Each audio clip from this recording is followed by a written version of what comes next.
gemaakt, moet ik zeggen. In de voorronde heeft Arjan en Arjo die hebben nog 1 keer over moeten schilderen. Arjan. Toen had je nog kandidaten die waren echt van dusdanig niveau dat de verf eraf kwam. Maar nu was het echt een heel goed niveau en heel dicht bij elkaar ook. Vooraf had ik het idee van, ik had een soort van winnaar in mijn hoofd, van nou die zal wel gaan winnen, omdat ik alle talentenjacht heb gezien.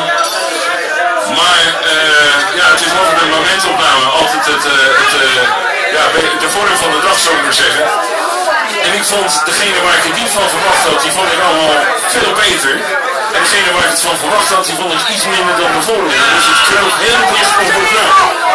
Maar goed, ik wil voor al die 10, want er was er maar 1 slecht. Ze waren echt allemaal weer goed. Een heel groot applaus van me.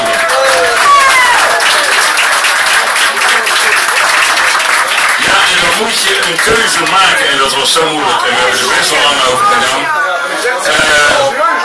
Ik wil er 3 bij me roepen in willekeurige volgorde. Ik begin bij de dame Roos, Nick en Jeffrey. En dat is de top 3.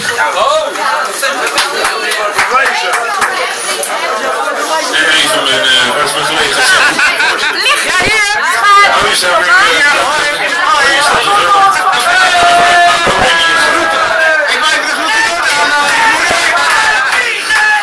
Ja, de top 3, en nogmaals, heel erg dicht bij elkaar. We vonden het ontzettend moeilijk om een keuze te maken. Maar ja, dan moet je dat toch doen en dan gaat het om hele kleine details. Op de 3e plaats, ik moet even mijn briefje uitvouwen, want ik weet het niet meer aan mijn hoofd, is Verenigd Nick.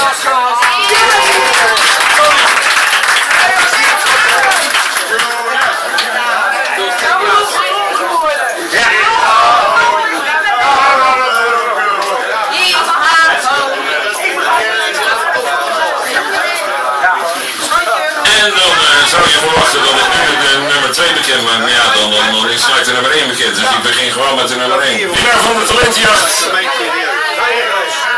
Ben je helemaal verslag? Ja? Ja, de winnaar is